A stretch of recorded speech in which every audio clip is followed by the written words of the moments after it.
Բարև ձեզ հարգելի հեռուստադիտողներ։ Եթերում իր աշխատանքն է սկսում ժամանակն է խոսել հաղորդաշարը։ Հիշեցնեմ, որ հաղորդաշարը նպատակ ունի բարձրաձայնել երկրում առկա խնդիրները եւ գտնել լուծման ճանապարհները։ Սակայն քանի որ խնդիրները մեր երկրում բավականին շատ են, որոշները թվում են անլուծելի, առաջին հերթին թերևս մեզ անհրաժեշտ է համերաշխություն եւ համախմբում։ Իսկ այսօր մեր հյուրը այս թեմայով կլինի Համերաշխություն կուսակցության նախագահ Սարգիս Ավետիսյանը։ Բարև ձեզ, պարոն Ավետիսյան։ Բարև։ Առհասարակ կարծում եք համերաշխություն եւ համախմբում մեր քաղաքական դաշտում հնարավոր է։ Իհարկե հնարավոր է։ Ինչի հիման վրա եւ ում հետ առաջին հերթին։ Տեսեք, համերաշխությունը ինքը որպես գաղափար, որպես գաղափարախոսություն եւ մեր հասարակության համար շատ կարեւոր գաղափարախոսություն անհրաժեշտ է, որպեսզի կարողանանք նորմալ զարգանալ եւ առաջ գնալ, որովհետեւ բոլոր լավ գաղափարները, լավ նպատակները ծնվում են, երբ որ կա համերաշխության մթնոլորտ։ Երբ որ համերաշխություն չկա, շատ արագ դրա տեղը լցվում աղատելությամբ, թշնամանքով եւ ամեն ինչ, նույնիսկ ամենալավ բանը, երբ որ փորձում են իրականացնել, դառնում է անհետաքրքիր եւ չի ստացվում։ Հետևաբար համերաշխությունը շատ կարևոր է, իսկ մեր հասարակությունը ինքը իրանով ունի այդպիսի եւ արմատներ եւ ցանկություն,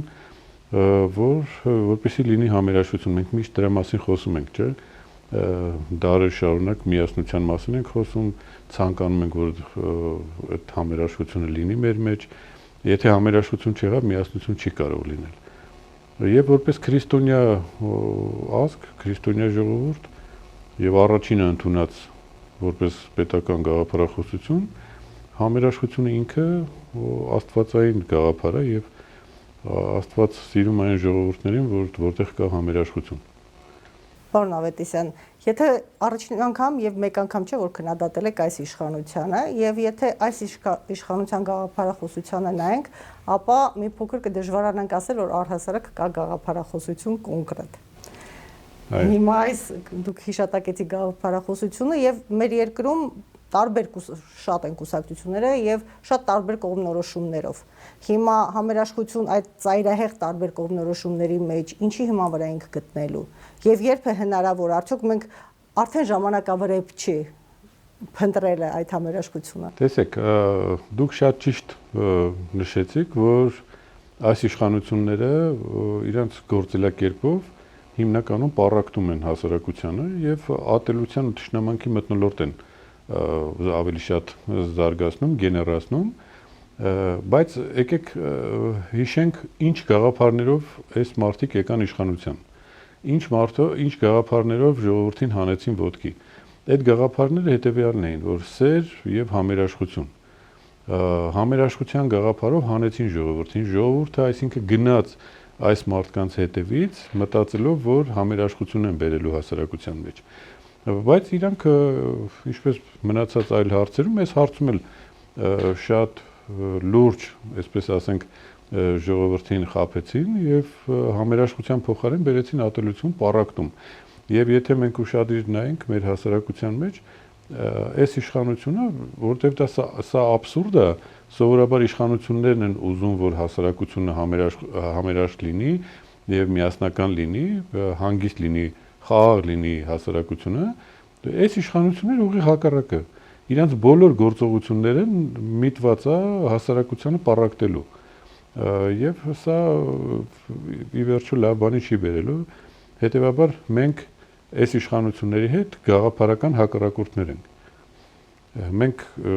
ուզում ենք, որ համերաշխություն լինի հասարակության մեջ, այս իշխանությունները գնում են ուղիղ հակառակ ճանապարհով։ Պարոն Ավետիսյան, արդյոք միայն իշխանություններն են ատելություն քարոզում, որովհետև ինչպես տեսնում ենք, նաև ընդդիմությունը չունի միատար չէ եւ ամենևին էլ համախմբում եւ համերաշխություն իր մեջ չունի, հատկապես պարլամենտական ներկայացված ընդդիմությունը եւ ընդհանրապես այս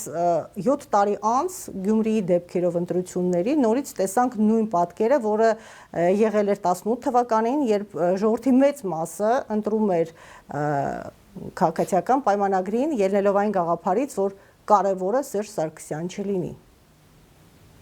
Հիմա այս համատեքստում կարծում եք ընդդիմությունը համարժեք է հակազդում եւ հակազդում է առհասարակ այս ատելության քարոզին, թե խորացնում է իրավիճակը։ Նայեք, սովորաբար համերաշխություն հաստատողը լինում է տան տերը եւ նույնիսկ անտառում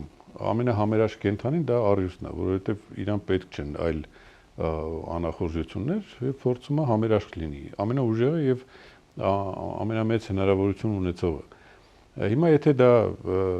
մեր պետության վրա դա պատկերացնենք, առաջի հերթին իշխանությունը ինքը պետք է ուզենա, որ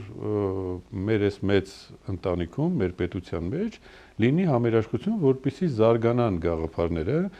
եւ որպեսզի հասարակությունը միասնական լինի։ Եվ ինչ որ մի լավ բան եթե փորձում են անել, դա ստացվի։ Այս իշխանությունները ցավոք սրտի չեն պատկերացնում, որ իրանք իշխանության գլուխ կանգնած մարդիկ են։ Ստացվել է, գիտեք ոնց որ հիմա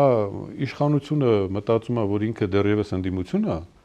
եւ ուղղակի ունի լրացուցիչ լծակներ, այդ լծակները օգտագործում է։ Ընդդիմության մի հատվածն էլ մտածում է, որ ինքը իշխանություն է, այդ իշխանավորի կեցվածքով փորձում է հակադրի եւ ավելի շատ է կողմնակից համերաշխության գաղափարներին, իհարկե մի հատվածը, բայց ինչպես տեսնում եք, դա չի կարա ստացվի, որովհետեւ այսինքն իրանց տեղերում չեն, այդ տեղերը պետքա փոխել։ Իսկ ինչպես պիտի փոխվի եւ ինչ պիտի անի բնակչությունը, ժողովուրդը, չէ՞ որ 2026 թվականի ընտրությունները, եթե ամեն ինչ ըստ ծրագրի անցնի, այլ չլինեն արտահերթ ընտրություններ, 2026-ին արդեն ընտրություններին բան չի մնացել։ Իսկ բնակչությունը կողմնորոշված չի, Գյումրիի դեպքերը օրինակ էին դրան։ Նայ, Գյումրիի օրինակը, որ վերում ենք, հիմա ոնց որ թե լուծվեց։ Չէ, ոնց որ թե լուծումը ստացվեց, որովհետև տեսեք ինչ է ստացվում։ Տարբեր քաղաքական ուժեր մասնակցեցին ընտրություններին։ Նայեք, մեր կուսակցությունը գտնում է, որ մենք գտնում ենք, որ ընդհանրապես տեղական ինքնակառավարման մարմինները չպետք է քաղաքականացվի, որովհետև մեծ հաշվով տարբերություն չկա աղբահանությունը ով է կազմակերպում, որ կուսակցության դրոշի տակ։ Կարևորը կազմակերպվի։ Հետևաբար քաղաքականացնել տեղական ընտրությունները եւ այդ քաղաքական խոսույթը բերել ավականի ու դա արդեն պարակտում է նշանակում։ Նայեք, հասարակ բանը, հիմա ԿՊ-ն չի մասնակցում, չէ՞, բանին, չմասնակցեց քաղաքապետի ավականու առաջին նիստին չմասնակցեց, ընդդիմությունը մասնակցեց, այդ լավ էր, որ ընդդիմությունը համերաշխության գաղափարի շուրջ միասնական հավաքվեցին եւ ավելի մեծ թիվ կազմեցին ու հաղթեցին։ Բայց ԿՊ-ն որպես կուսակցություն ինքը էլի պարակտիչ դեր է կատարում։ Ինչ պետք է աներ, ասենք ԿՊ-ի ղեկավարությունը, շատ բարձր պետք է ասեր, դե հիմա ընտրություն է, դրա համար էլ կոչվում է ընտրություն, դրա համար էլ կոչվում են կոալիցիաներ եւ հիմա այդ կոալիցիաները կազմվեցին, մեզանից ավելի շատ եղան։ Ինչ կա այդտեղ արտարոց։ Ինչ եք վատ տանում, ինչ եք ինչ որ բաների մեջ, ինչ եք մտածում, որ ինչ-որ կատաստրոֆա է տեղի ունեցել։ Այսինքն շատ նորմալ բան է եղել։ Պարոն Փաշինյանը օրերս ազգային ժողովում գրեթե այդպես էլ արտահայտվեց։ Դե մեռնելով կարելի է ասել ինչ-որ բան, բայց իրականում ինքը պետքա տենց մտածի, որովհետև եթե դու նպաստում ես, որ ժողովրդավարությունը լինի, ընտրությունով պիտի որոշվի, հիմա մարդիկ ընտրել են, ինչն են հակաօրինական արել։ Մեծ մասը գնացել է ընդդիմադիր ուժերին ա տվել, ընդդիմադիրները օրենքի սահմանում միացել են իրար, որովհետև ինչի է այդպես ստացվում, երբ որ գիտեք, կոալիցիոն կառավարությունը դա ճգնաժամային կառավարություն է։ Այսինքն եթե որևէ մեկը 50+1 չի կարողանում հավաքի, հետեւաբար կոալիցիաներ պիտի ձևավորվեն։ Հիմա այդ կոալիցիաները ձեր հետ չեն ձևավորել, իրար հետ են ձևավորել։ Ինչ կա դրա մեջ։ Շատ նորմալ երևույթ է, ընդ որում մարդիկ ասում են, որ եկեք միասին աշխատենք, ինչն է ձեզ խանգարում։ Այդ դրա համար պետք է չքաղաքականացնել այդ ընտրությունները, իսկ եթե քաղաքականացրել եք, հետեւաբար ստանում եք։ Դե ինչն է խանգարում, թերևս մեր պարլամենտի առօրյայով մենք կարող ենք ենթադրել, չէ, երբ որ մեծամասնությունը քաղաքացիական պայմանագիրն է ներկայացնում եւ միաձայն ոչ ոք դեմ չի քվեարկում երբեք իր ներկայացրած նախագծերին, իրենք ասում, իրենք անցնում են եւ որևէ մեկը հաշվի չի առնում ընդդիմության ձայները եւ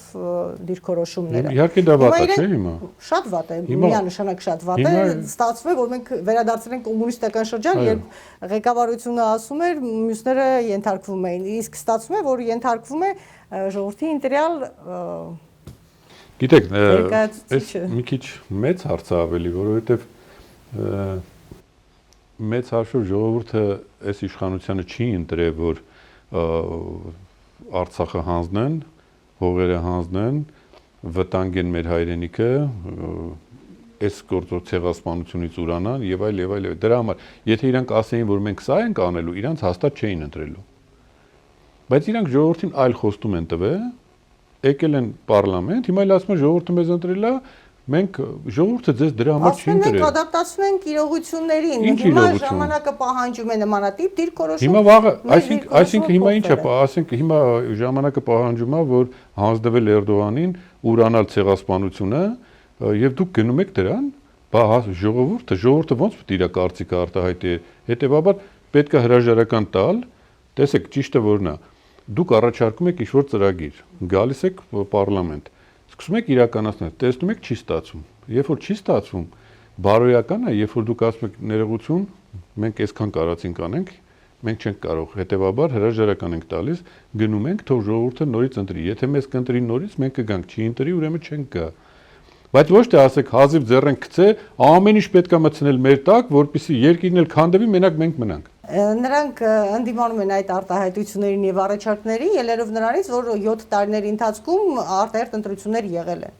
Երբ ա եղել։ Եվ կրկին իրենք են ընտրվել պատերազմից հետո։ Չէ, պատերազմից հետո գիտեք, նայեք, պատերազմից հետո, երբ որ իրանք ընտրվեցին, դրանից անցել է ժամանակ, ճիշտ է։ Արցախը այդ ժամանակ կար։ Հիմա Արցախը չկա։ Շատ բաներ փոխվել է, շատ արագ փոխվել է։ Չի կարելի անընդհատ ասել, որ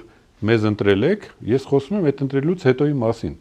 Մեզ ընտրել եք, ուրեմն ասենց, նորից եմ ասում, ոչ ոք իրանց չի ասել, որ Հայաստանի մի մասը պետքա տալ ադրբեջանցիներին, ամեն գնով պետքա խաղաղություն կնքել, այդ թվում նաև ցեղասպանության հարցում։ Եվ այս անգրագետ քաղաքականությունը, որ իրանք տանում են, մեզ տանելու է կործանման։ Հիմա որ մենք երկիրը տարան կործանման, Աստված չանի, որ տարան կործանման երկիրը, կործանեցին, վերջացան։ Ինչ է ալնելու, ումից ենք այդ պատասխանը պահանջելու մենք։ Լավ չի, որ այսօր մենք դրա դեմն առնենք, որ չշարունակվի այդ ուղղությամբ։ Ինչ առաջարկ ունեք, ինչպես ենք առնում դեմը։ Նայեք, մեր առաջարկությունը մենք ձևակերպենք ամսի 27-ին, այս առաջիկա համագումարը կլինի մեր կուսակցության, որտեղ մենք կհայտարարենք մեր առաջնահերթությունները, կհայտարարենք երկիրը այս վիճակից հանելու ծրագրի մասին ու կսկսենք այդ ծրագիրը իրականացնել։ Իրեպ ասեմ, տեսեք, մենք, քանի որ մենք համերաշխության գաղափարի կողմնակից քաղաքական ուժ ենք եւ իրականում մենք նպաստում ենք, որ համերաշխությունը կայանա, մենք հրավիրել ենք բոլոր քաղաքական ուժերին, բոլոր, այդ թվում նաեւ իշխանական։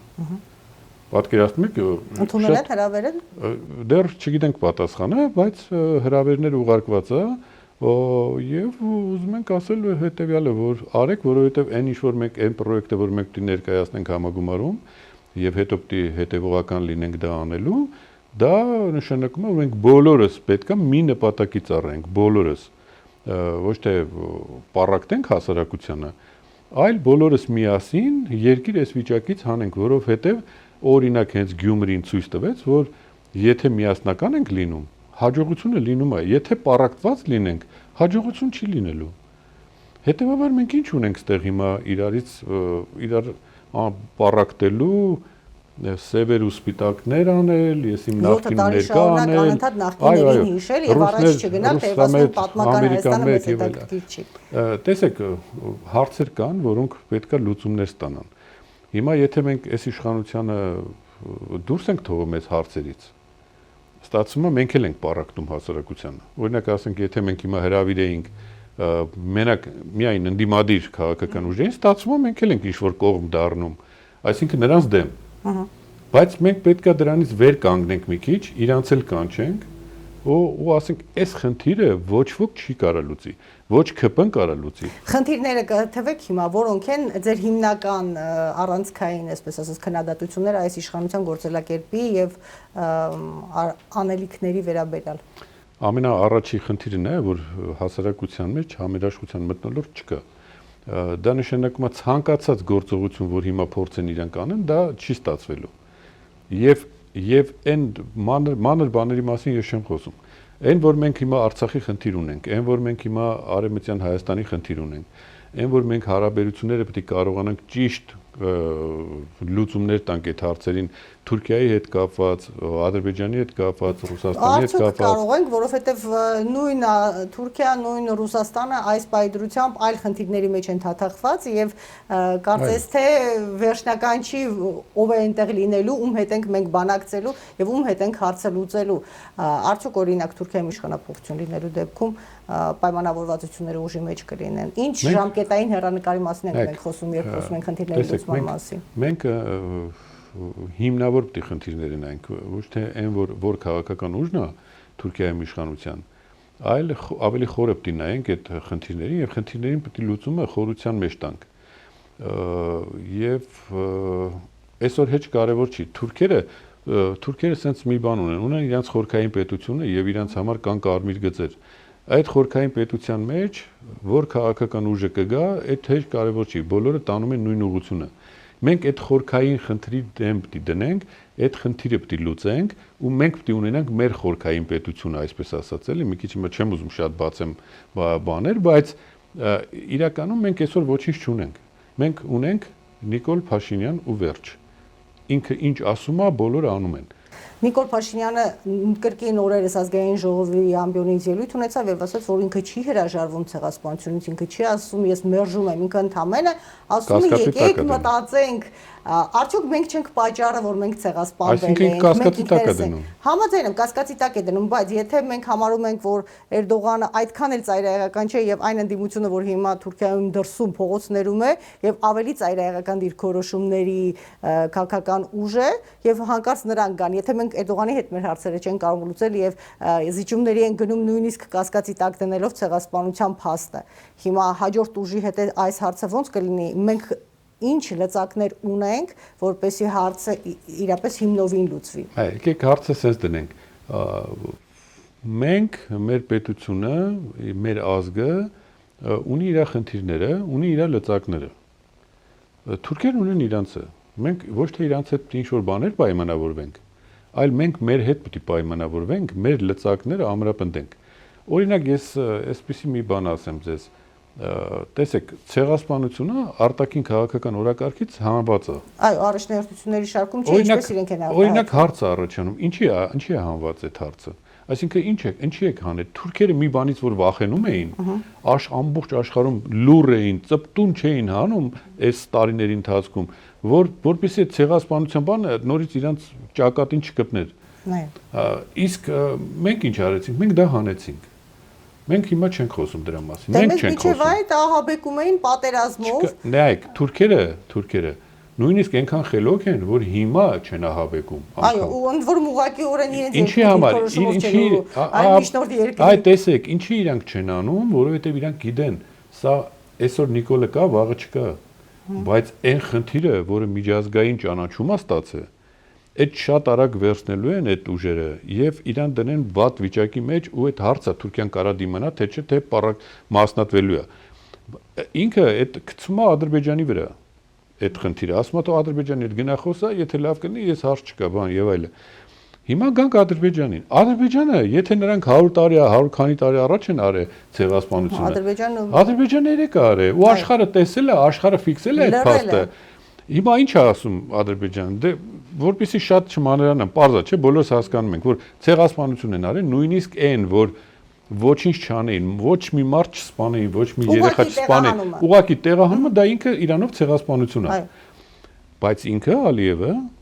արել է ամեն ձևի բաներ, երեխաներից, ծերերից բռնած սպանություններ, ցեղասպանել է, հայերին հանել է տեղահանել է, գույքը բռնագրավել է եւ այլ ամեն ինչ արել է։ Աշխարհը դա տեսել է, աշխարհը սա հիմա ընդունում է ու ինչ որ ճանապարհ անցան, հիմա մեր իշխանությունը լուր է։ Փոխանակ դիմի աշխարհին, աշխարհի Մինսկի խումբը որ ստեղծել էին, այդ ոչ հայերն են ստեղծել, ոչ էլ ադրբեջանցիները։ Դա աշխարհն է ստեղծել, որ Արցախի հարցը կարգավորեր։ Հիմա Արցախի հարցը վտանգվել է ամենավերջի ձևով։ Ցեղասպանություն է եղել։ Գենոցիդ է եղել։ Դե առաջարկում եմ Մինսկի խումբը լուծարել, չէ՞, կամ իսկ մենք ինչ ենք անում։ Նա նրան ձեռը տալի, բանա ուզում է որ լուծարվի, իհարկե ուզում է, բա սա ինչ է անում։ Սա փոխանակ գնա նրանց դիմի, ասի ժողովուրդ, դուք եք չէ պատասխանատուն եղել, Հայաստանը չի եղել պատասխանատուն։ Դուք եք եղել 3 երկրներով։ Ձեր պատասխանատվության տիրույթում Արցախը ցեղասպանվել է։ Դուք այդ գծով որոշումներ ունեք, եւ Միացյալ Նահանգները դատապարտել են, եւ Ֆրանսիան դատապարտել է, եւ Ռուսաստանը դատապարտել է ցեղասպանությունը, մեծ ցեղասպանությունը։ Այսինքն դուք այդ գործի մեջ ծանոթ եք։ Իսկ Արցախը այդ ցեղասպանության հետևանքը է։ Հիմա ձեր աչքի առաջ նորից կրկնում է։ Եվ հələ չեմ ասում են մեր մշակութային բաները, որ եւ կարծում եք այդ խոշոր երկրներից որ մեկն է միջև վերջ մեզ համար պայքարելու, եթե մենք ոչինչ չենք անում։ Ապրեք։ Հետևաբար տիգային իշխանությունը, որ ինչ որ բան անել, գնալու է ասի ժողովուրդ, դուք եք չէ պատասխանատուն, բա եկեք տիրություն արեք, եկեք Ալիևին որպես բռնապետ սանկցիաների տակ դրեք, բռնեք դատեք Ալիևին, պատժեք, Սադամ Հուսեյնին ինչի պատժեցիք, Քադաֆիին ինչի պատժեցիք, դուք եք որոշը չէ, որ ինքը դիկտատոր է, ու դուք այսօր ասում եք, որ ինքը դիկտատոր է։ Բայց միայն բանավոր խոսքերով են, չէ՞ այդ հայտարարությունները մնում։ Պետք է խոսել, խոսքն է առաջինը, խոսքը պետք է խոսես, որ ինքը անի։ Մենք պետք է պահանջենք իրանցից, մենք իրանցից չենք պահանջում, հակառակ մենք ասում ենք մենք պատրաստ ենք ԵԱԿ Մինսկի խումբը լուծարելու։ Ախ դու ով ես որ լուծարես։ Նախ դու չես լուծարողը, մեկ։ Սկսենք այս մեկ։ Երկրորդը, եթե դու տենց կարծիք ես արտահայտում, դու այդ մարդիկ նայում են ասում են, օրինակ Ֆրանսիան ասում է, ես քո համար ցեղասպանությունը դատապարտել եմ եւ քրեականացել։ Քրորեն պատժելի եմ ճանաչ չէ, իսկ դուք չեք արել դա, ես արել եմ։ Հիմա դուք ես ինչ եք անում։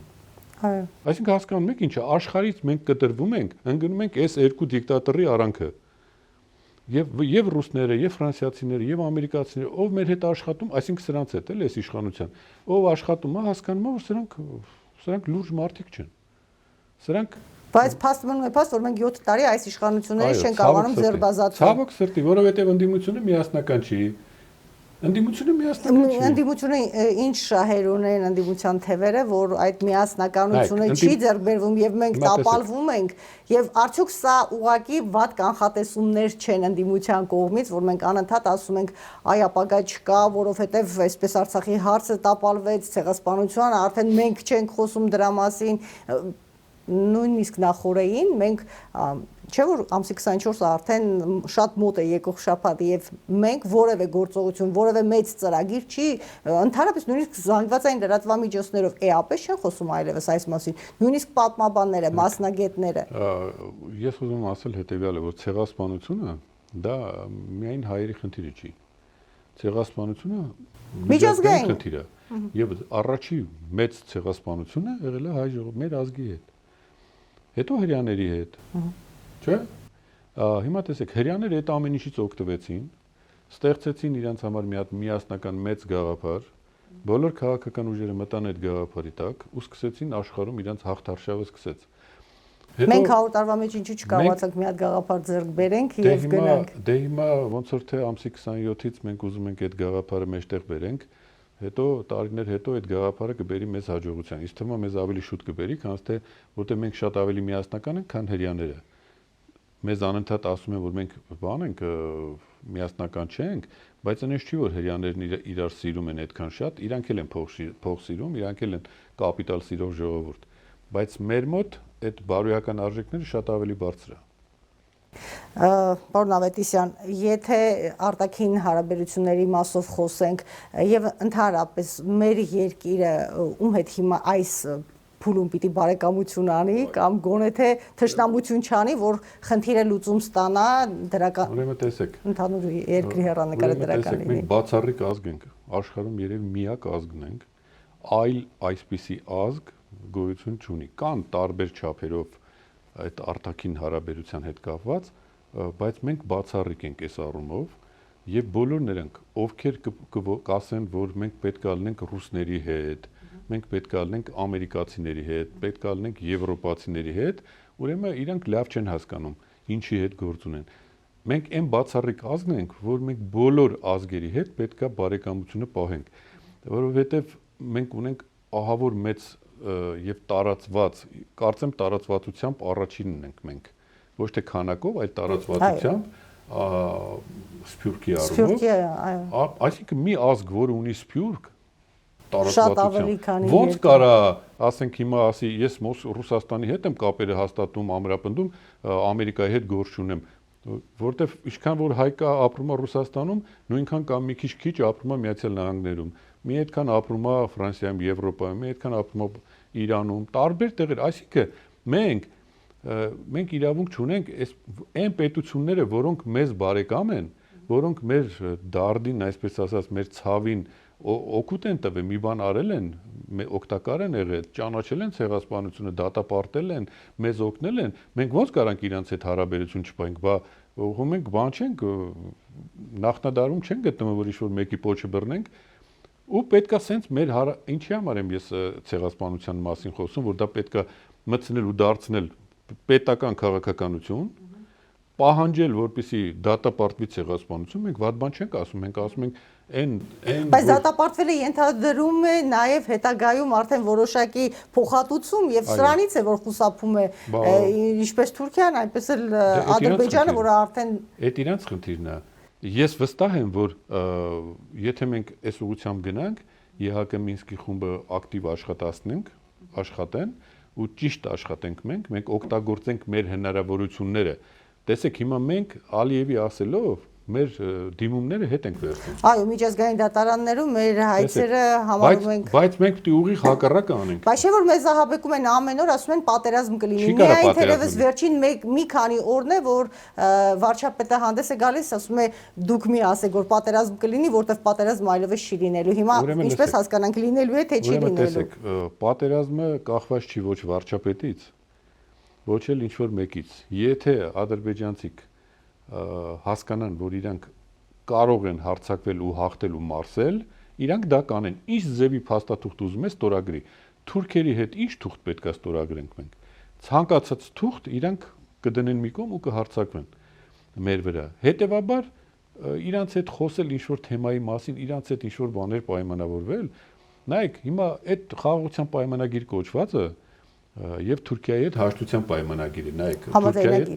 Թուրքիայի հետ հաշտության համաձայնագիր են կնքելու նաև այդ ցեղասպանության հետ կապված։ Այսինքն այսօրվա իշխանությունը պատրաստ է բոլորի հետ ի վնաս Հայաստանի, այսինքն Հայաստանի շահերին դեմ փաստաթուղթ ստորագրի մենակ մնա իշխանության։ Սա ճիշտ է։ Պարոն Ավետիսյան, բայց իրենք դա ուրիշ ձև են, չէ՞, մեկնաբանում, ասում են ավելի երկարաժամկետ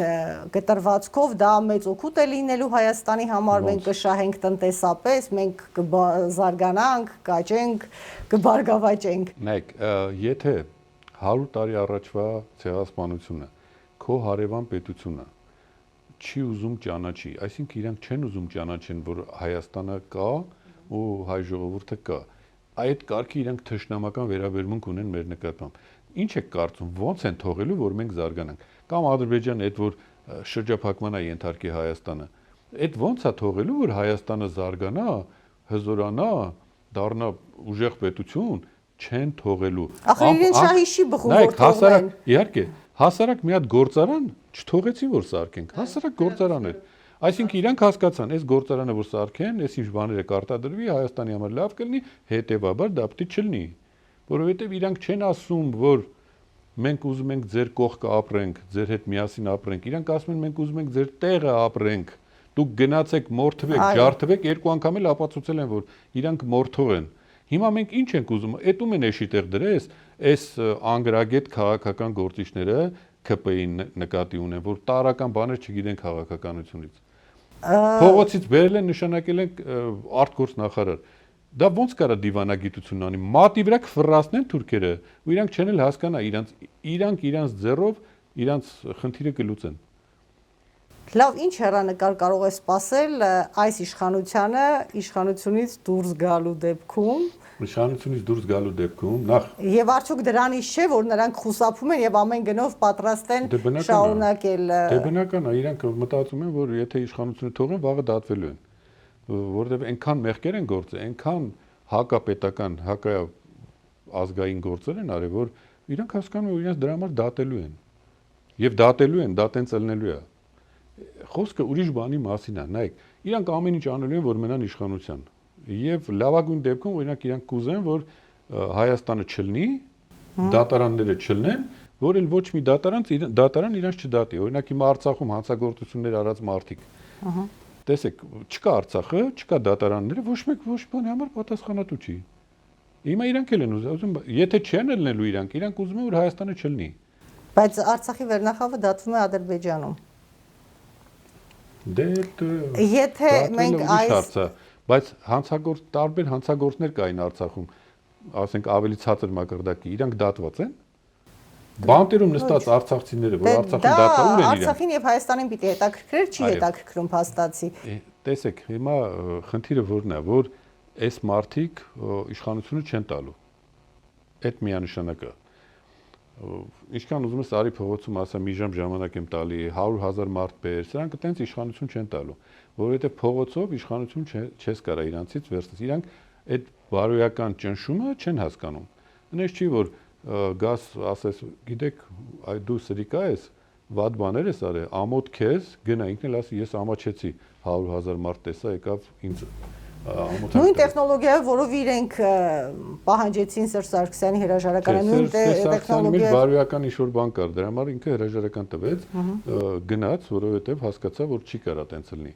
Սրանք դա չեն անելու, սրանք պետք է պատրաստ լինի ընդդիմությունը։ Հետևաբար փողոցով իշխանությունը չես կարա փոխես։ Պետք է գնալ այն ճանապարհով։ Փողոցում ինքը իրան շատ լավ փողոցի արքան։ Այսինքն ձեր հույսը պարլամենտական ընդդիմությունն է։ Ոչ։ Կարծում եք բոլոր կուսակցությունների հետ կունենաք ընդհանուր ընդդիմադիր ճակատ ամսի 27-ի ակնկալիքները որոնք են։ Ակնկալիքները եկեք ամսի 27-ին ասենք եւ այն ինչ որ արվելու է եւ տալու է արդյունք, ես դրանում վստահ եմ ու պետք է գնալ հենց այդ ճանապարհով, որովհետև նորից եմ կրկնում, Հայաստանում չկա մի քաղաքական ուժ, որը կարողանա իշխանությունը վերցնի այս մարդկանցից։ Չկա այդ ուժը։ Եթե գնացինք ընտրությունների այն ձևով, ոնց որ առաջարկվում է, իրանք էլի օգտագործելու են իրենց լծակները եւ իշխանությունը պահեն իրենց ձեռքում։ Բայց այդ ճանապարհով պետք չի գնալ, ոչ էլ փողոցային ճանապարհն է։ Փողոցի արքան ինքն է, Նիկոլն է։ Ինքը փողոցը այնքան լավ է պատկերացնում։ Այս մեր ընդդիմադիր դաշտում եղած մարդիկ փողոցը չգիտեն ինչ է։ Որովհետև ովքեր են ընդդիմադիրների մեջ, նախագահներ, նախարարներ, նախկին, ներքին գործերի ԱԱԾ-ի, բանակի գեներալներ, դրանք ավտոյի տակ պարկող չեն։ Պարոն Ավետիսյան, ես հասկացա, որ փակագծեր չեք բացելու, այնուամենայնիվ։ Եկեք կարճ մի քանի պատասխան, հա, Արցախի բնակչությունը հիմա քաղաքի կենտրոնում, փողոցում, դրսում իր բողոքի ձայնն է արտահայտում, իշխանությունը ասում է, որ ամեն ինչ անում է, ծրագրերն էլ ոչ թե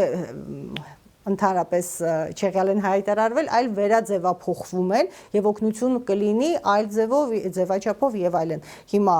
ինչ է ուզում Արցախի բնակչությունը, ինչ լուծման ինչ ճանապարհ եք տեսնում այս առումով, խնդրում եմ կարճ, որ մյուս հարցերը գոնե հասցնենք հնչեցնել եթե։ Արցախի հետ կապված, Արցախի բնակչությունը բնականաբար բողոքում է։ Սոցիալականով դուրս եկան փողոց, որովհետեւ կտրում են այդ գումարները, որ իրենց հատկացվում է։ Եվ մարդիկ ասում են դուք եք եղել բանը, չէ, երաշխավորը։ Հայաստանի Հանրապետությունը եղել է երաշխավորը։ Մեզ հանեցիք, գնացիք, կնքեցիք, ճանաչեցիք, չճանաչ, որ իրավունքը դու չունեիր, դու ասում էիր ես մենակ Հայաստանի բանն եմ, պատասխանատուն եմ, բայց այդ չէիր գնացի Արցախի հարցը լուծում ընդ։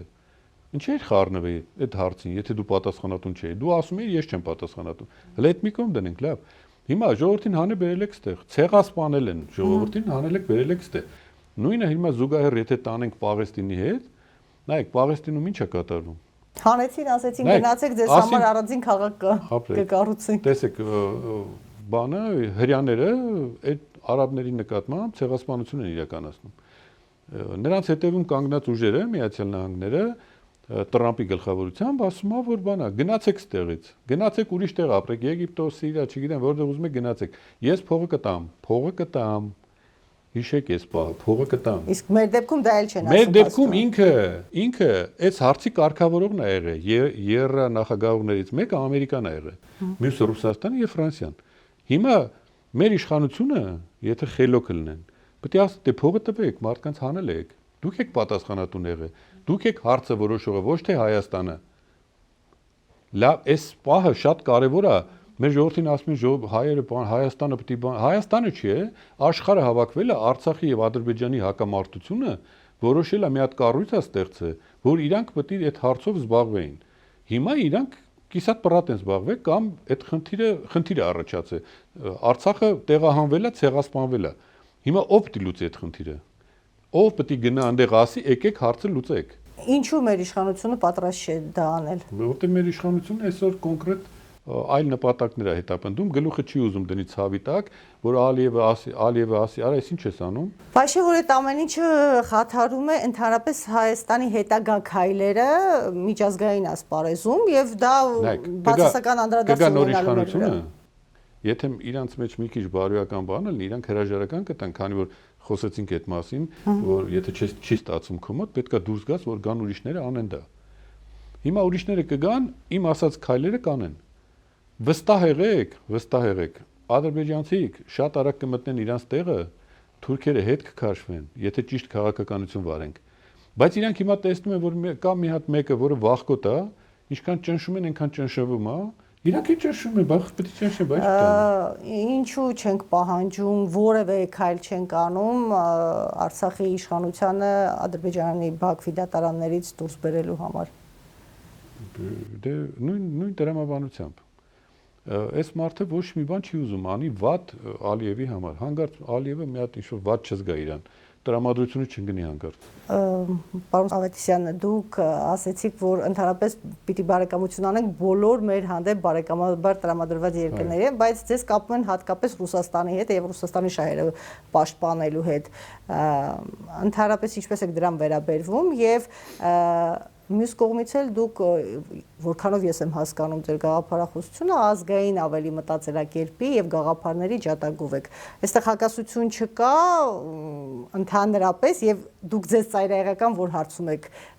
ճանաչում այսպես։ Մի քանի օր առաջ ինձ կապում էին ամերիկացիների հետ։ Հիմա Ռուսաստանի։ Մեր ասում էին, որ բանա, քեզ ռուսները դիտարկում են քեզ որպես ամերիկամետ գործիչ։ Հիմա դուք ասում եք, որ ինձ դիտարկում են որպես ռուսամետ գործիչ։ Ես կարծում եմ, որ իմ նպատակը, որ Հայաստանի համար լավ է լինելու մեր պատկերացմամբ, այդ ուղղությամբ պետք է գնալ։ Եվ ամերիկացիներն են մեր բարեկամները, եւ ռուսներն են մեր բարեկամները, եւ ընդեղ ունենք թշնամիներ, Իսկ ազգային մոտեցումները, պարոն Ավետիսյան, որովհետեւ օրինակ այս իմ պատկերացումով այս իշխանության մեջ, եթե մի փոքր շատ էս ազգային գաղափարներից խոսում, արդեն ծայրահեղական ես համարվում եւ ազգայինամոլ ես համարվում։ Կարծում եք սա ինչ լուծում է ստանալու եւ ինչ։ Սրանց համար ազգ, հայրենիք, ոչ մի բան գոյություն չունի։ Սրանց համար ինչ որ տեղ, որտեղ իրանք կարան նստեն, ուտեն, մարսեն եւ այլն եւ հաճույքներով զբաղվեն։ Ազգայինը իրանց համար կապ չունի, մեր համար կապ ունի։ Այդ դրա համար իրանք գաղափարախոսություն չունեն։ Հիմա տեսեք 7-րդ տարում իրանք գործնեության նոր հասկացան, որ կուսակցությունը չի կարա իզմ չունենա։ Եթե դու քաղաքական կուսակցություն ես, դու քո իզմը պետք է ունենաս։ Իսկ ինքը երբ որ իշխանությունը վերցրեց, ասաց մենք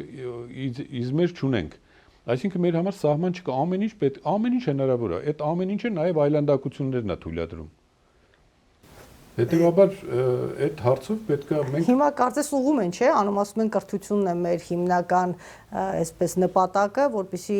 այնքան կրթենք, որ մարդկանց ուղեղներից գլխից դուրս գա աղքատությունը եւ առաջ խաղացում լինի, ընդհանրապես ինքնաֆինանսավորվեն մարդիկ եւ չսպասեն օգնություններ պետությունից եւ այլն եւ այլն։ Կրթելուց առաջ պետք է գրագետ լինես։ Ինչ որ մեկին ինչ որ բան ասելու համար պետք է հիմնավոր ասես։ Ես կարծում եմ, որ մեր ազգը իր մեծամասնությամբ շատ ավելի գրագետ է եւ շատ ավելի խելացի է, քան ինքը, որը նույնիսկ չհասցրեց ավարտել համալսարանը։ այո, բարձրագույն կրթություն չունի, հետեւաբար այդ տեսակ մարդկանց միշտ թվում է, որ իրանք խելոք են, բայց իրականում բոլորը հասկանում են, որ այդ լուրջ չի։ Եվ շատ կարճ ձեր կարծիքով քաղաքացիական պայմանագիրը իդեմս Նիկոլ Փաշինյանը արդեն սկսել է քարոզարշավը։ Վաղուց են իրանք սկսել քարոզարշավը։ Վաղուց են սկսել եւ իրանք շատ լավ հասկանում են, որ իրանք եւ ամեն օր իրանք ականատես են լինում, որ իրանք որևէ հնարավորություն այլևս չունեն, հասարակությունը իրանք այլևս դրել է բանից դուրս, մի կողմա դրել եւ հասարակությունը հիմա ուզում է նոր ուժերի։ Եվ հասարակության մեջ, եթե խոսեք մարդկանց, կտեսնեք, ասում են, լավ, սրանք սրիկա են, նրանք էլ էին սրիկա, բա ում։ Այս հարցը մնացել է օդում կախված։ Հիմա մենք փորձելու ենք այս հարցի լուծումը տանք, որովհետև այս հարցը շատ դժվար հարց է։ Եվ այդ բոլորին ում հետ խոսեք, այդ հարցը տալու են։ Հետևաբար փորձենք այս հարցի լուծումը տանք եւ այս վիճակից դուրս գանք։ Պարոն Ավետիսյան, ընդհանուր թեմաները շատ են, շատ բանի մասին կուզենայինք խոսել, բայց եթերաժամանակը շատ կարճ է, թեև մեկ հարց բոլոր դեպքերում ուզում եմ տալ, դուք այսի կոթում կախված է մնացել, ինձ մոտ տպավորություն է նաև ստեղծվել, որ նոր երիտասարդ ուժեր չեն կարողանում զարգանան եւ առաջ գնան, որովհետեւ հենց որևէ նոր երիտասարդը ուժ մի փոքր ավել խոսում է եւ արդեն համակրանք է փորձում ստեղծել, վայելել, որովե նա անցյալից ներկայի ուժերի ենթակայության տակ է անցնում որևէ առաջարկով համագործակցության, ֆինանսական ապահովման եւ վերջի պիտի հասկանանք, որ կուսակցական դաշտում առանց հնարավորությունների ֆինանսական դժվար է որևէ բան անելը։ Հիմա արդյոք սա նաեւ մեր ընդդիմության խնդիրը չէ, որ մենք չենք թողնում, որպեսզի երիտասարդ նոր թարմ ուժ գա եւ բոլոր այն մարդիկ, ովքեր կան, ասոցիացվում են այս կամ այն նախկին իշխանության կամ ներկայ իշխանության հետ։ Դուք այնքան խորը հարց տվեցիք, որ հիմա մի քանի բառով եթե հնարավոր չի ասել, բայց ես փորձեմ ինչ-որ ձևով ամփոփեմ այդ։ Նայեք, նորերը, որոնք գալիս են, կամ բերում են իրանց։ Կան նորեր, որ բերում են հները։ Հները բերում են նորերի։ Ու փորձում են այս նորերին խաղացնելով ժողովրդի ձայները տանել։ Այն նորերը, որ հիմա կան առանց այդ հների, այդ նորերը չունեն այդ պոտենցիալը, որ կարողանան մտնել այս թեմայի մեջ։ Համարժեք դիսկուսի մեջ։ Հները, որոնք կան, իրանց պոտենցիալը այս առումով սպառված է, բայց այլ պոտենցիալ ունեն իրանք։ Ռեսուրսներ ունեն, այս ունեն, այն ունեն, այն ունեն։ Հիմա տեսեք, ոչ նրանք կարան հաղթեն, ոչ սրանք կարան կայանան, բայց մի հատ տարբերակ կա, որ բոլորը միասին կարող են կայանալ։ Այդ էլ հետո կխոսենք։ Շնորհակալ եմ։ Հարգելի հեռուստադիտողներ, սպասենք ամսի 27-ին, համագումարին, Համերաշխություն կուսակցության, հուսով ենք արդեն շատ ավելի առարկայաբար կունենանք ասելիքներ։ Մինչ այդ վերլուծությունները թողնում եմ ձեզ։ Կհանդիպենք մեր հաջորդ եթերաժամին ցտեսություն։